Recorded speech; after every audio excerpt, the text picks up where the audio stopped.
You have some solid connections with the community. How did you go about selecting the people who are leading the efforts in the community?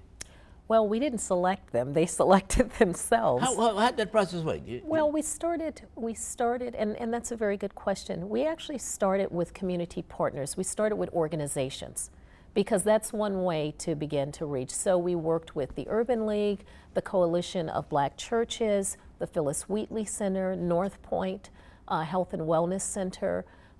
Those are some of the places that we went to and said, this is what we'd like to do. Will you work with us? Will you support us? They then have their own constituency that they can communicate to.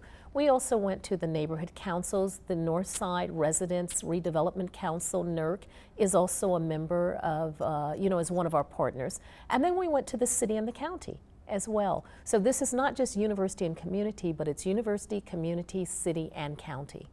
And one of our goals is to expand that. We have an initial group that was very instrumental in the formation, but we're not saying that's all there is. We actually are trying to look at how we can now expand that partnership.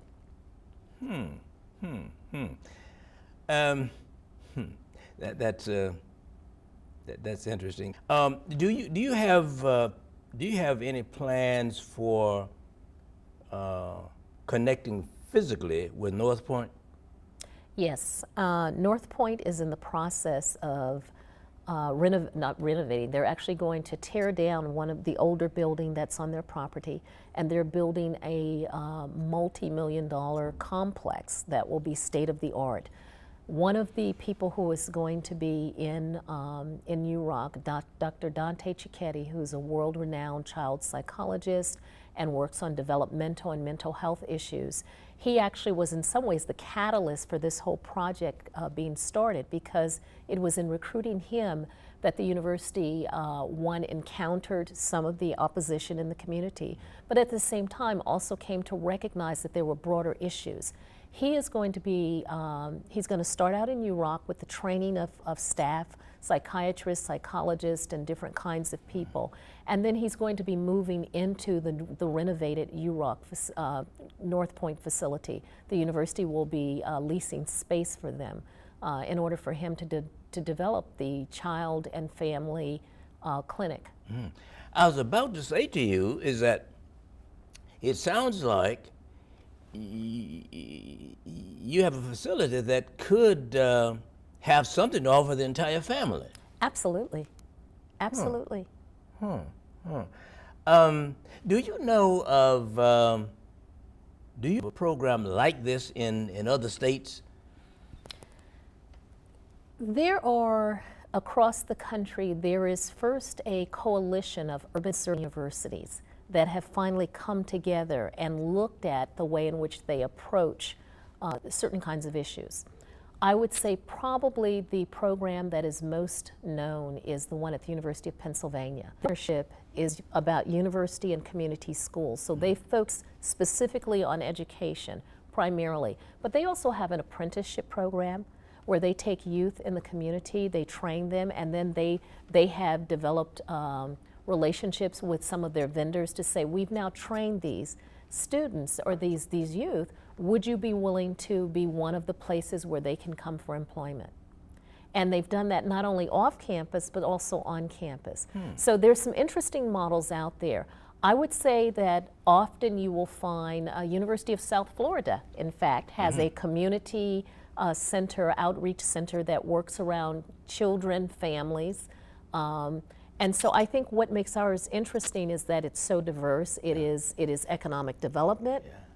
It is around health issues and education, but it covers an entire spectrum.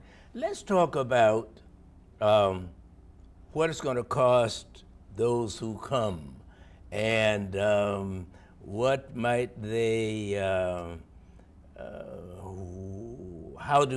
what about the apprehensions that a person might bring with them?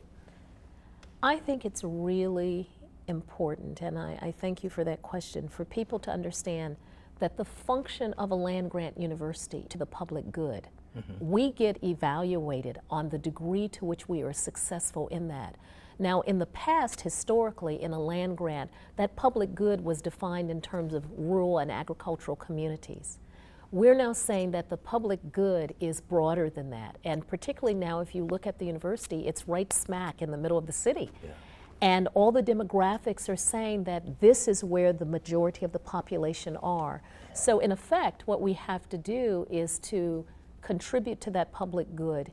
In that sense, there is no cost to the community in that they have to pay something. It is our responsibility as a land grant institution to give back, you know, and to contribute. So when is opening day? Well, that's a good question. We hope. Our goal, the renovations will begin, we hope to begin demolition in September, and there's going to be an RFP for construction, but we hope to open in early spring, sometime in about February, March. Dr. Umber, we've run out of time, and we haven't covered all the stuff that I would like to have covered with you, but I certainly hope that this is an introduction to our getting together, and you'll be willing to come back down the road to talk about what's really going on. Well, you've asked me some great questions, and I'd love to come back. Thank you so much for being my guest. Thank you. Dr.